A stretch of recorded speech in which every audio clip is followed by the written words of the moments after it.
Salut chers amis, à présent nous allons parler de quelque chose de très important dans les systèmes GNU Linux. Il s'agit de la hiérarchie concernant les répertoires ou les fichiers. C'est très important pour quelqu'un qui veut travailler sous Linux de savoir comment s'organise de manière hiérarchique les répertoires, les dossiers ou les fichiers dans son système. Ce que nous allons faire à présent, je vais taper la commande qui me permet d'afficher le contenu, n'est-ce pas, du répertoire racine. Je vais faire ls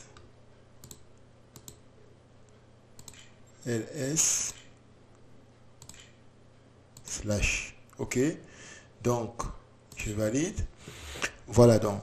Sous Linux, l'équivalent de C2 points ou bien D2 points, n'est-ce pas, c'est slash. Donc, le répertoire racine sous Linux, c'est le slash. OK, disons, c'est l'ancêtre de tous les répertoires qui existent sous Linux.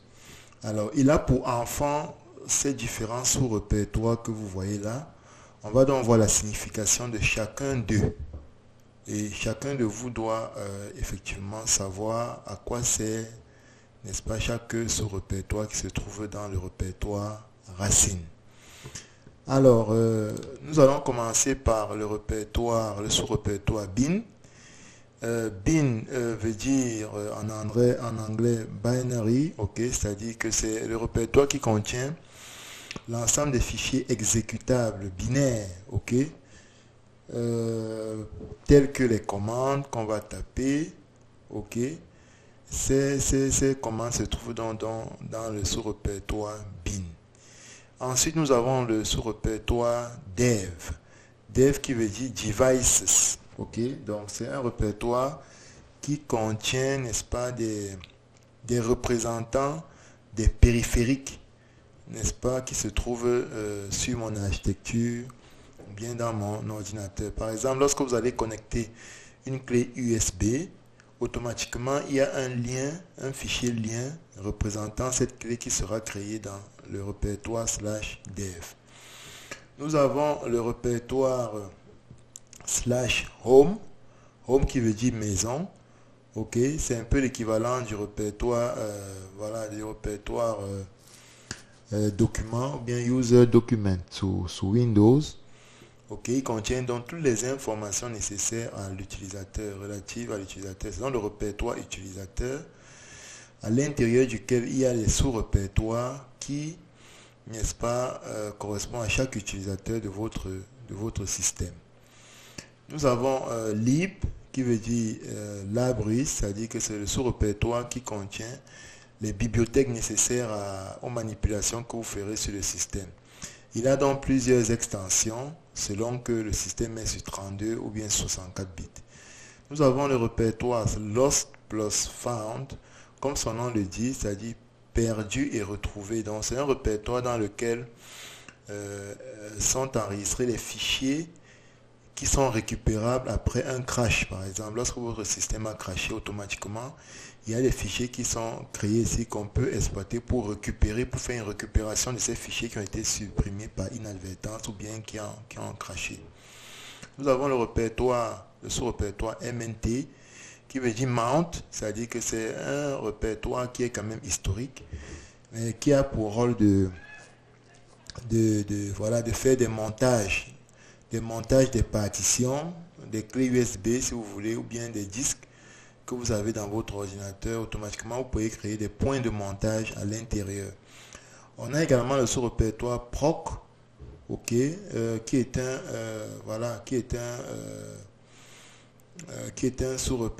répertoire qui permet d'avoir les informations sur les ressources de votre ordinateur. Par exemple, vous pourrez avoir les informations sur le processeur, sur la mémoire, quelle est la capacité de la mémoire, quelle est la capacité de la mémoire virtuelle, quel est le nombre de cœurs du processeur, est-ce qu'il y a des caches qui existent. Voilà. Donc avec ce sous-répertoire, on peut avoir ces informations. On a également le sous-répertoire Run qui contient des fichiers transitoires, n'est-ce pas? Run qui veut dire exécution. C'est-à-dire qu'il y a donc des fichiers transitoires qui sont exploités tout au long de l'exécution d'une application qui se retrouve donc dans Run. On a également le sous-répertoire 6, qui est un système de fichiers virtuel qui est une sorte d'interface avec le noyau du système. On a le répertoire USR, User si vous voulez, ou bien utilisateur, qui contient tous les fichiers binaires relatifs aux applications que l'utilisateur installe dans l'ordinateur. Si vous installez par exemple un jeu, automatiquement à l'intérieur de ce sous-répertoire se trouvera dans le binaire ou bien l'exécutable de cette application-là. On a le sous-répertoire boot, qui veut dire bootable, qui contient toutes les informations, bien tous les fichiers nécessaires au démarrage de votre système Linux. On a le répertoire ETC, n'est-ce pas, qui contient les fichiers de configuration pour tout service que vous avez installé sur votre ordinateur. Il faut avoir ça en tête. Lorsque vous installez par exemple le service DNS, automatiquement à l'intérieur de ETC se trouvera un répertoire qui va permettre de configurer ce service DNS. Lorsque vous installez également par exemple le service SSH, automatiquement à l'intérieur il y aura un correspondant. Voilà, donc les fichiers de configuration se trouvent toujours ici à l'intérieur, dans ETC. On a init. Init, vous remarquez donc que init, effectivement, il est utilisé pour initialiser, pour réinitialiser ou bien initialiser votre système. On a Media, on a le répertoire Media qui contient des liens vers les médias comme les clés USB, les médias qu'on peut, qui sont extractibles. On a le sous-répertoire OPT qui veut dire Optional Packages, qui est utilisé beaucoup lorsque vous voulez installer une application appartenant à un chess, à un développeur chess. Exemple, si vous voulez installer par exemple le serveur web 3 en 1, automatiquement vous pourrez donc l'installer dans OPT. C'est optional. Donc voilà, lorsque vous voulez installer dans les applications appartenant à des propriétaires, c'est-à-dire que des entreprises qui ne veulent pas qu'on ait le code source par exemple, alors vous pourrez le faire dans OPT. On a également le sous-répertoire root. Root, ça veut dire c'est le répertoire qui appartient à l'utilisateur, au super utilisateur root. Il est dédié au root. On a également le sous-répertoire SBIN, qui veut dire System Binaries, tout simplement contient, n'est-ce pas, les binaires relatifs à l'administration du système. On a le sous-répertoire Serve, SRV, Serve qui correspond au Service Data, c'est-à-dire que à l'intérieur de ce répertoire se trouvera des sous-répertoires relatifs aux services fournis par votre système par défaut. Par exemple, s'il y a le système Apache HTTP par défaut à l'intérieur, il pourra avoir dans un sous-répertoire qui représente ce service-là. On a TMP qui veut dire temporary, c'est-à-dire que les fichiers temporaires se retrouvent dans le fichier TMP. Alors, et le contenu de TMP est vidé lorsque vous redémarrez le système. Et enfin, on a le sous-répertoire var qui veut dire qui contient les fichiers variables, qui varient, comme les fichiers log, par exemple. Lorsque vous installez une application, par exemple, et lorsque vous lancez l'application, il y a des fichiers qui varient, qui sont créés, qui sont générés, qui peuvent être stockés dans variables. De telle sorte qu'après, vous pourrez regarder les traces de tout ce qui a été fait concernant cette application-là. Donc, chers amis, voilà un peu les répertoires par défaut ou bien basiques qu'on a dans tout système Linux. Mais il peut y avoir des variations qui interviennent, que ce soit lorsque vous soyez dans une distribution, que vous soyez dans l'autre. Mais ce que je viens d'expliquer, c'est les répertoires que vous allez trouver de temps en temps. On va un peu afficher le contenu de slash home.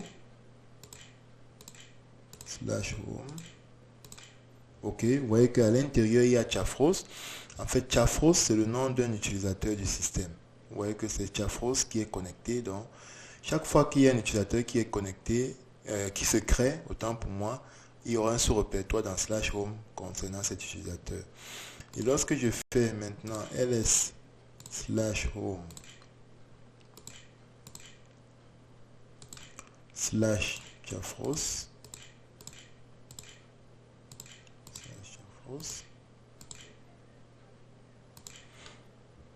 j'ai mal écrit, je vais rappeler la commande slash Chafros.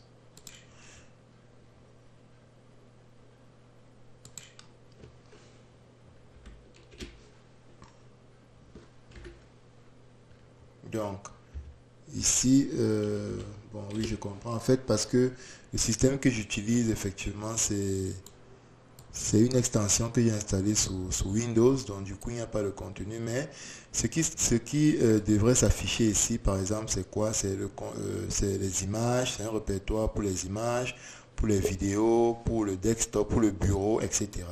Ok, voilà un peu ce que j'avais prévu pour vous. Ok, donc chacun de vous, vous devez être capable de cerner effectivement le rôle de chaque répertoire, parce qu'en fonction de cela, vous aurez toujours à l'esprit que lorsque je veux par exemple installer, lorsque je veux configurer un fichier, alors je pense à quoi? Je pense directement à etc. Lorsque je veux manipuler les informations sur les périphériques, je pense à quoi? Je pense directement au répertoire dev. Lorsque je veux manipuler les commandes, alors je pense au répertoire bin ou bien sbin. Ok. Voilà, chers amis, c'est ce que j'avais prévu pour vous. Mais avant de terminer, je voulais ajouter une autre précision, c'est que les trois sous-répertoires dev, sys et proc sont des sous-répertoires qui n'occupent pas votre espace disque. Ok, ils sont créés lorsque le système démarre. Donc, ils n'occupent pas votre espace disque. Ok, mais c'est tout simplement, c'est pour ça qu'on parle de système virtuel. Alors, chers amis, je crois que je vous ai fourni assez d'informations. N'oubliez pas de faire le test qui est dans la description et de cliquer sur like si vous avez aimé. Nous nous retrouvons dans la prochaine vidéo. Merci. D'ici là, portez-vous bien.